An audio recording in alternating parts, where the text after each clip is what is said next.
नमस्कार, सुप्रभात बिहार। मैं हूं आपके साथ विभा उपाध्याय। बुलेटिन की शुरुआत इस वक्त बड़ी खबर के साथ। खबर पटना सिटी से, जहां पर बेखौफ अपराधियों ने एक युवक की गला काटकर हत्या कर दी है। वारदात खाजी कलां थाना क्षेत्र के नौजर कटरा दुर्गा स्थान के पास की है। मृतक नौजर कटरा मोहल्ला निवासी संतोष कुमार बताया जाता है। परिजनों के अनुसार मोहल्ले के ही कुछ लोग संतोष को घर से बुलाकर लेकर गए और नौजर कटरा स्कूल के पीछे ले जाकर गर्दन रेत कर उसकी हत्या कर दी गई। मृतक के भाई का ये भी कहना था कि मोहल्ले के कुछ लोगों के साथ संतोष की दुश्मनी थी। आपसी रंजिश में ही हत्या की आशंका जाहिर की गई है। वहीं पुलिस इस पूरे मामले की जांच में जुट गई है। क्या नहीं करता तो माऊगंज में तो मेरे फोन किया। तब वहाँ से आए कि भाई को मार दिए, पंखा के मार दिए भाई का संतोष संतोष ठीक है था। तो अभी आए तो दे रहे हैं सर जो मार के बिगा हुआ घरा। तो क्या चीज से मारा हुआ दिखा? क्या चीज से गला काटा हुआ है या गोली मारा हुआ? क्या लगा? उसको गला काटा हुआ, मारे से गला काटा हुआ। हम खिलाफ सुतल थे। एक आवाज दिया एक दो लड़का मोहल्ले के कि संतोष भी आज 30 प्लेट लावा ना, प्लेट दे दिया। लेकिन संतोष तनी दारू पीजिएगा तो चलिए आई नहीं पट्टी आया लेके पट्टी आया। सब अल्लाह के बाद फिर क्या ना क्या हम लेके क्या करता था वो लड़का? क्या करता था ये लड़का? ये खेला चलाता। डेड बॉडी को अभी पोस्टमार्टम के लिए एनएमसीएच भेज दिए हैं और जो घटना की है उसका पहचान कर रही है और बाकी एफआईआर रजिस्टर करके अग्रतर कार्रवाई की जाए। अभी तक का जानकारी है वो ठेला चलाता है और आज का जो ठेला चलाने के बाद वापस घर आ गया और कुछ लोगों के साथ बैठकर बातचीत कर रहा था। किसी के बीच में कुछ घटना हुआ है। वही बड़ी खबर बेतिया से आ रही है, जहां जेडीयू नेता मनोज कुशवाहा को गोली मारी गई है। इलाज के लिए जीएमसीएच में फिलहाल भर्ती कराया गया है। मनोज कुशवाहा की हालत गंभीर बताई जा रही है। इस दौरान घर में घुसकर अपराधियों ने गोली मारी है। बताया जाता है कि वाल्मीकि नगर सांसद सुनील कुशवाहा के प्रतिनिधि भी मनोज कुशवाहा के ये प्रतिनिधि है बताया जा रहा है। और योगापट्टी के लक्ष्मीपुर की ये घटना है, जहां पर अपराधियों ने घर में घुसकर इस शख्स को निशाना बनाया है।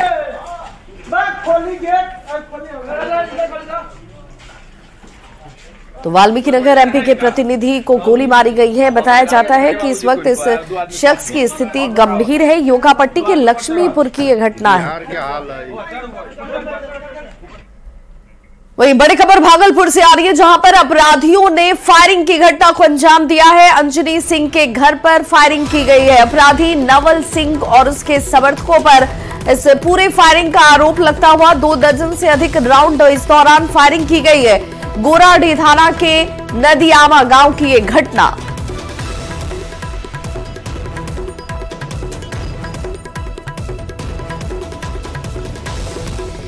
तो भागलपुर से बड़ी खबर, जहां पर 2 दर्जन से अधिक राउंड फायरिंग की घटना सामने आई है गोराडीह के नदियामा गांव में। गया के तत्कालीन एसएसपी आदित्य कुमार ने आखिरकार सरेंडर कर दिया है। सुप्रीम कोर्ट से जमानत नहीं मिलने के बाद फरार चल रहे आदित्य कुमार ने पटना सिविल कोर्ट में आत्मसमर्पण कर दिया। सुप्रीम कोर्ट के निर्देश से कहीं ना कहीं जब ये राहत नहीं हासिल हुई तो सुप्रीम कोर्ट ने फरार चल रहे आईपीएस अधिकारी को 2 हफ्ते के अंदर सरेंडर करने का आदेश दिया था और कल यानी कि 6 दिसंबर इसकी आखिरी तारीख थी। फिलहाल कोर्ट में सरेंडर के बाद आदित्य कुमार को कड़ी सुरक्षा व्यवस्था के बीच बेऊर जेल भेज दिया गया है। इस खबर पर ज्यादा जानकारी दे रहे हैं संवाददाता संजय कुमार।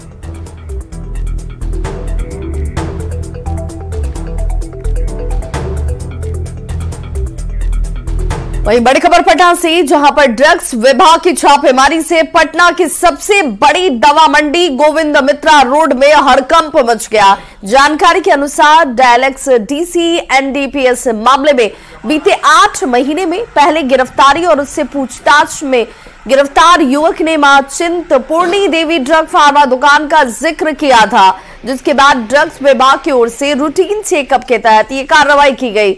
यहां दवाओं के रखरखाव में भारी अनियमितता पाई गई। 2 दवा के सैंपल को जांच के लिए फिलहाल भेजा गया है।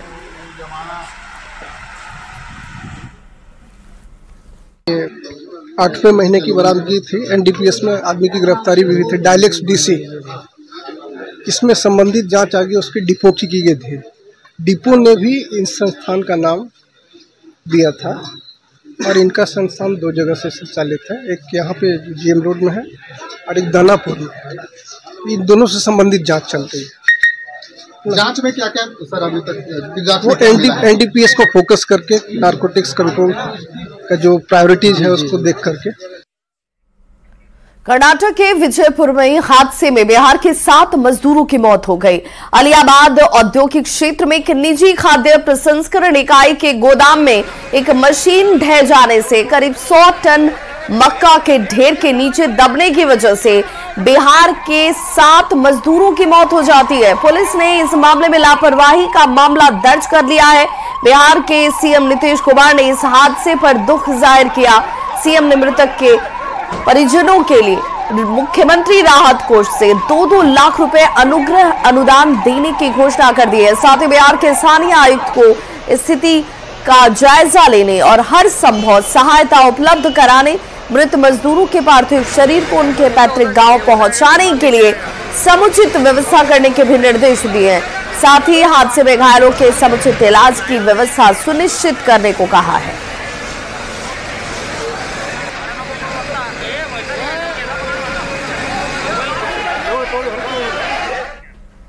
जहानाबाद के मखदूमपुर से अगवा नाबालिग के साथ गैंगरेप के मामले में पुलिस ने एसपी के मंदसौर से एक आरोपी जो एमपी के मंदसौर में रहा था, उस आरोपी मदन लाल व्यास को गिरफ्तार कर लिया गया है। इसी साल 3 नवंबर को 14 साल की लड़की स्कूल के लिए निकली थी, लेकिन रास्ते में उसका बॉयफ्रेंड एक प्लानिंग के साथ उसे जहानाबाद ले जाता है, जहां एक होटल में उसके साथ गैंगरेप की घटना को अंजाम दिया गया और रात में ही लड़की को होटल से बाहर कर दिया गया। लेकिन इस घटना से सदमे में आई लड़की ने घर जाने के बजाय सुसाइड की सोची और वो नदी की तरफ बढ़ गई, लेकिन वहां पर किसी ने उसे बचा लिया। और बताया जाता है कि जिस शख्स ने उसे बचाया उसने भी उसके साथ रेप किया और उसका मोबाइल छीनकर उसे गया के ही एक मानव तस्कर संतोष के हाथों बेच दिया जाता है, जहां पर मानव तस्कर संतोष ने भी 24 घंटे के भीतर पीड़ित लड़की का 1.5 लाख रुपए में एमपी के मंदसौर में मदन लाल व्यास से सौदा कर दिया। बाद में मदन लाल ने लड़की को डरा धमकाकर उससे शादी कर ली, लेकिन हाईटेक तरीके से जांच में जुटे बिहार पुलिस ने 2 दिसंबर की रात मंदसौर में मदन लाल के घर से इस लड़की को ढूंढ निकाला। बिहार की पुलिस आई थी, जो कि चौकी रहेटा की पुलिस हमारे पास आई थी, जिनके द्वारा हमसे मदद मांगी गई थी। उनके यहाँ से एक नाबालिग बच्ची को कोई अपहरण करके ले आया था, जिसके संबंध में वहाँ पे एक अपराध भी पंजीबत है। उसी के तहत एक आरोपी की निशान चिन्हित आरोपी था उनका, उसको गिरफ्तार करने के लिए और लड़की की दस्तयाबी के लिए इन्होंने चौकी रुनीजा में अपनी तहरीर दी थी।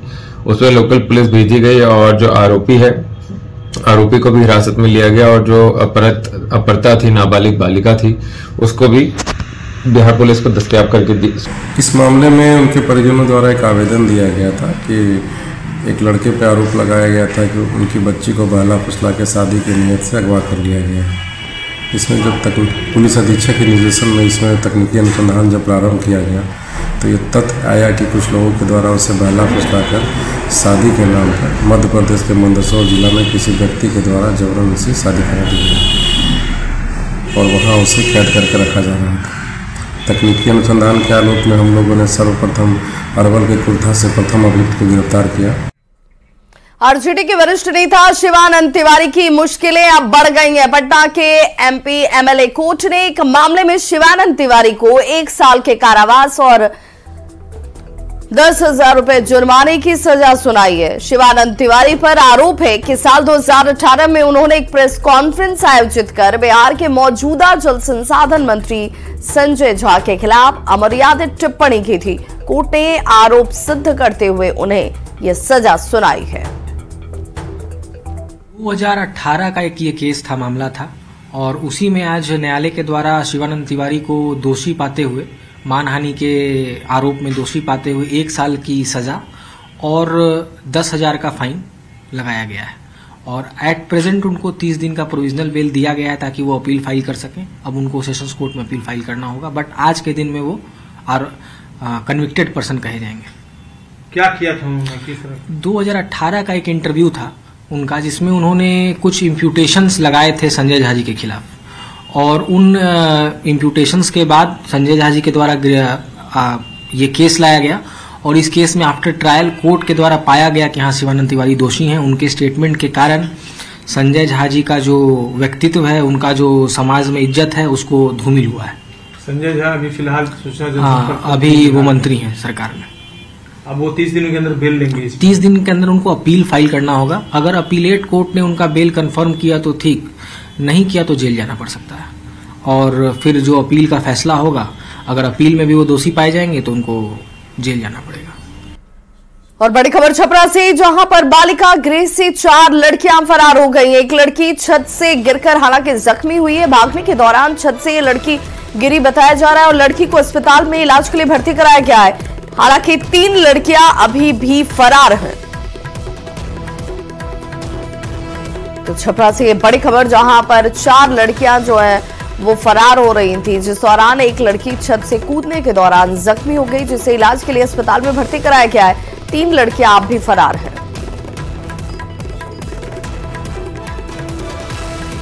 और सहयोगी संतोष हमारे साथ इस वक्त ज्यादा जानकारी के साथ फोन लाइन पर छपरा से जुड़ गए हैं। संतोष, क्या जानकारी सामने आ रही है? सुरक्षा के लिहाज से वहां पर लोगों की तैनाती नहीं थी क्या? लड़कियां आखिर कैसे, किन परिस्थितियों में आज से भाग खड़ी हुई?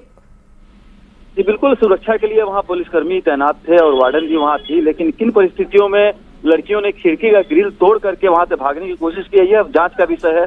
कोई अधिकारी बोलने को तैयार नहीं है। बड़े अधिकारियों से हमारी बात हुई है, सुबह से कुछ भी जानकारी नहीं दे रहा है, लेकिन जो उस बालिका गृह की वार्डन है, फरहत नाम है उनका, उन्होंने बताया है कि रात के लगभग 1 बजे के आसपास 4 लड़कियों ने भागने की कोशिश की वहां से, और इसी क्रम में एक लड़की है जो गिर के बुरी तरह से जख्मी हो गई है और रात से यहाँ सदर अस्पताल में जिंदगी मौत से जूझ रही है। मैं सबसे बड़ा बता दूं कि रात के 4 बजे ही उसे रेफर किया गया था पटना, और अभी तक उसे एम्बुलेंस तक मुहैया नहीं कराया गया।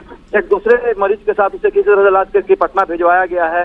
तो कहीं ना कहीं एक बड़ी लापरवाही, चूंकि बालिका गृह शुरू से ही सरकार के केंद्र में रहा है, सरकार की काफी उसके ऊपर नजर रहती है, लेकिन छपरा की इस घटना ने पूरी व्यवस्था की पोल खोल कर रख दी है कि किस तरह से लड़कियां वहां से भाग जाती है, गिरने के बाद जख्मी होती है, उन्हें उचित मेडिकल व्यवस्था नहीं मिल पाती है। तो कहीं ना कहीं एक सवाल खड़े हो रहे हैं अब इस मामले को लेकर के, हालांकि कोई भी अधिकारी इसमें अभी फिलहाल कुछ भी बोलने को तैयार नहीं है। बहुत बहुत शुक्रिया संतोष गुप्ता इस जानकारी के लिए।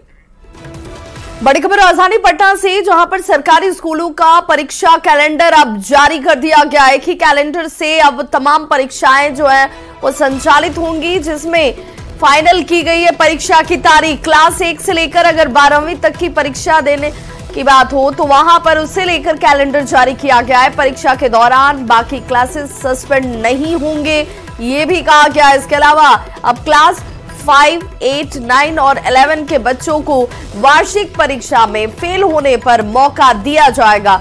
2 महीने की विशेष क्लास के साथ ही विशेष परीक्षा में बैठने का मौका जो है वो छात्रों को हासिल होगा।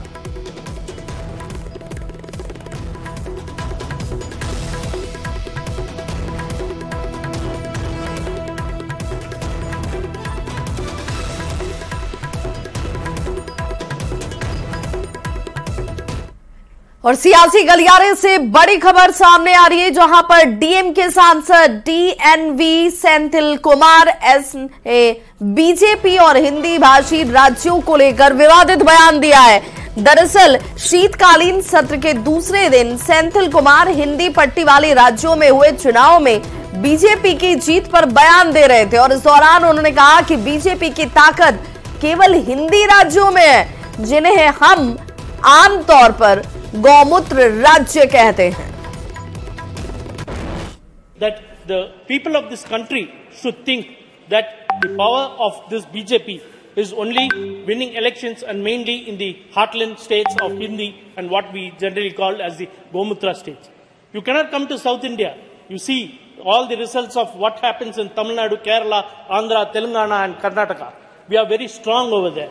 So we will not be surprised if you have an option of converting all these states also into union territory so that you can come into indirect power of having, because you can never dream of setting foot over there and taking control of all these southern states.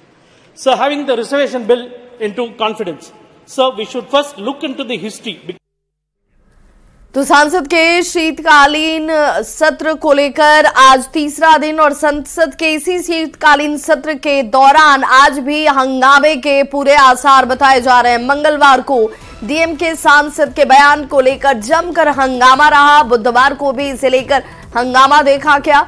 DMK सांसद DNV Senthil Kumar की अगर बात करें तो उनके इस बयान के बाद अब सियासी तौर पर इसे लेकर भी खूब हंगामा हो रहा है। देश के लोगों को ये सोचना चाहिए कि बीजेपी की ताकत केवल हिंदी राज्यों में चुनाव जीतना है। उन्हें हम आमतौर पर गौमूत्र राज्य कहते हैं।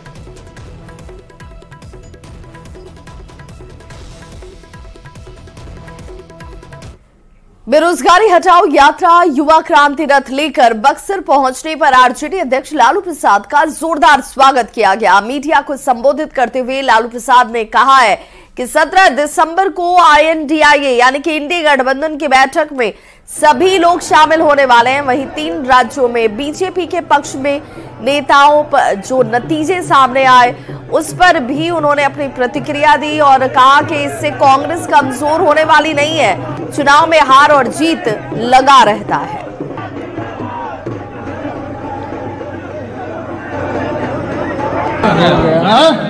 17 तारीख को हो गए। 17 को हो गए। 17 को सब लोग आ रहे हैं। 17 तारीख को हो गए। 17 को हो गए। 17 को सब लोग आ रहे हैं। और हवाई सफर करने वाले यात्रीगण ध्यान दें। जी हाँ, मिचोंग तूफान का पटना में भी अब असर जो है वो शुरू हो चुका है। चक्रवाती तूफान का सीधे तौर पर विमान सेवा पर असर नजर आता है। कई विमान जो है वो देर से पटना पहुंच रही हैं। कई फ्लाइट्स आज भी रद्द कर दी गई हैं। चेन्नई से आने वाली 6C539 आज भी रद्द कर दी गई है। तो चक्रवाती तूफान का विमान सेवा पर सीधा और बड़ा असर पड़ता हुआ नजर आ रहा है। कई फ्लाइट्स जो हैं वो विलंब से पहुंच रही हैं, देर से पहुंची और कई फ्लाइट्स आज भी रद्द कर दी गई है। दलित वोट को साधने की कड़ी में भीम संसद के बाद अब जेडीयू अति पिछड़ा समाज के वोटरों को लुभाने में जुट गई है और इसके लिए 24 जनवरी को पटना के वेटरनरी कॉलेज ग्राउंड में कर्पूरी जयंती के बहाने अति पिछड़ा समाज की एक बड़ी रैली होगी। रैली को सफल बनाने की रणनीति बनाने के लिए पटना जेडीयू दफ्तर में अति पिछड़ा समाज के नेताओं की बैठक हुई, जिसमें शामिल समाज कल्याण मंत्री मदन सहनी ने भारी संख्या में लोगों से आने की अपील की है। और बड़ा कार्यक्रम होने के पीछे भी मकसद स्पष्ट है कि हम लोग को देश से भाजपा मुक्त करना है। नीतीश कुमार जी हमेशा से अति पिछड़ों के लिए, हालांकि बिहार के अंदर सभी के लिए उन्होंने काम किया, ऐसा कोई जाति धर्म नहीं है, वर्ग नहीं है जिसके लिए माननीय मुख्यमंत्री जी ने काम नहीं किया है। लेकिन हम लोग का मानना है कि अत्यंत पिछड़ा वर्ग, चूँकि समाज में सबसे पिछले पैदान पर रहने वाले वर्ग है और उनको आगे लाने के लिए उन्होंने पंचायत के अंदर में आरक्षण देने का काम किया। वीआईपी अध्यक्ष मुकेश सहनी ने साहिबगंज और नवगछिया में रैली की, जिसमें मुकेश सहनी ने समाज के लोगों को एकजुट होकर संघर्ष का संकल्प दिलाया और सभी से अपने वोट की ताकत समझने की अपील की। मुकेश सहनी ने कहा कि अगर निषाद समाज के लोगों को आरक्षण मिलता तो आज सहनी समाज के लोग भी बड़े पदों पर अधिकारी होते।